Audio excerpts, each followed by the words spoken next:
अस्सलाम वालेकुम। Again errors in the use of nouns और पार्ट नंबर 2। यहाँ पे कुछ और भी इसम्स हैं, नाउन्स हैं जिसको हम डिस्कस करेंगे। जैसे कि हमने पहले डिस्कस किया कि वो इसम जिनके साथ हम एस लगाते हैं वो जनरली प्लूरल बन जाते हैं, मगर कुछ एक्सेप्शनल केसेस हैं जहाँ पर कुछ ऐसे इसम हैं जिनके लास्ट में हम एस लगाते हैं, जिनके साथ एस लगा हुआ है, फिक्स्ड है, उसके बावजूद भी they give meaning of singularity and they are used as a singular and they are followed by a singular verb. तो यहाँ पर कुछ और भी अल्फाज हैं जो हम डिस्कस करेंगे, जैसे कि मीज़ल्स, लेंस, अ मीन्स, अ गैलोज। अब ये जो भी डिज़ीज़ के नाम होते हैं, जो भी डिजीज़, जो भी बीमारी वगैरह होते हैं, उनकी अगर कोई नाम वगैरह हो तो उनके साथ अक्सर हम सिंगुलर वर्ब इस्तेमाल करते हैं। जैसे कि measles is a dangerous disease, तो यहाँ पे हम इज़ लगाएंगे, मीज़ल्स आर नहीं होगा। उसके बाद lens, the lens in camera has a crack,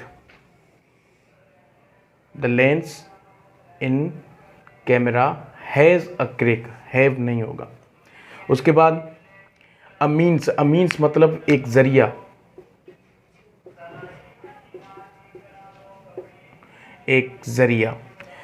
my father is a means for me to live, my father is a means for me to live. A means यहाँ पे अगर plural होता तो हम यहाँ पे एस नहीं लगाते। उसके बाद गैलोज मतलब जब किसी अक्यूज्ड को, जब किसी कन्विक्टेड पर्सन को अदालत जब सज़ा देती है तो उसे फांसी की सज़ा जब सुनाई जाती है तो वहाँ पर उनको जब फांसी दी जाती है तो वहाँ पे एक तख्ता लगा हुआ था जिस पे उनको अक्यूज्ड जो कन्विक्टेड पर्सन है वहाँ पे उनको लटकाया जाता है। तो a gallows was fixed, gallows means फांसी का तख्ता। A gallows was fixed up for the convicted person. Convicted person वो होता है जो सज़ा याफ्ता हो, जिसको सज़ा सुनाई जाए किसी अदालत की तरफ से। अब ये तो वो नाउन्स थे जिनके साथ हम सिंगुलर वर्ब इस्तेमाल करते थे। यहाँ पर फिर से अगेन एक्सेप्शन है, यहाँ पर एस लगा हुआ है, मगर ये वो अल्फाज हैं चंद मैंने लिखे जिसके साथ हम प्लूरल वर्ब इस्तेमाल करेंगे।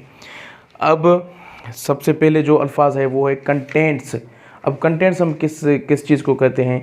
कंटेंट्स मतलब वो चीज़ जो किसी डॉक्यूमेंट में लिखी जाए, जो वो मटेरियल, वो मवाद, उसे हम कहते हैं contents. The contents of document are shown are false. The contents of document are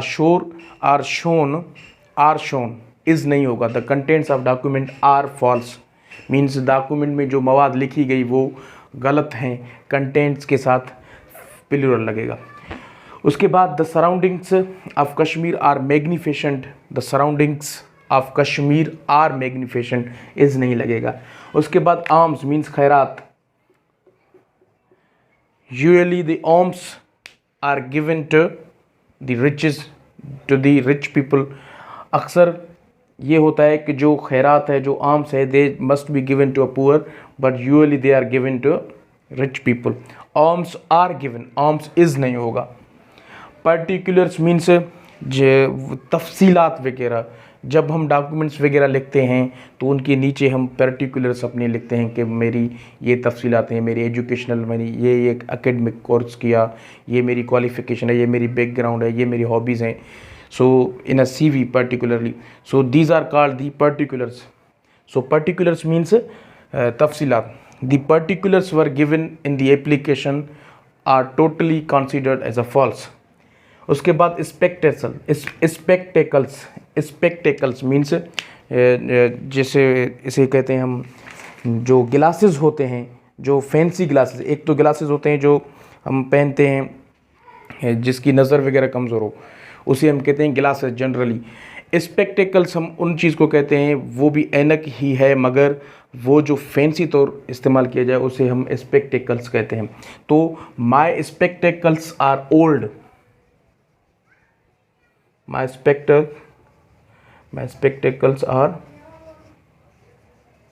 old. तो इनके साथ हम प्लूरल वर्ब लगाएंगे, सिंगुलर नहीं लगाएंगे।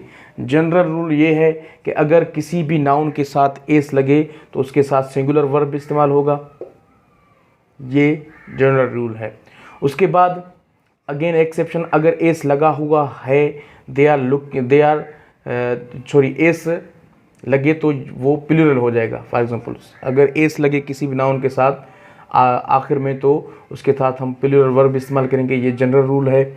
उसके बाद अगर एस लगे, जो हमने ये रूल पढ़ा, तो दो they are plural in meaning, they are plural in form but singular verb इस्तेमाल होगा।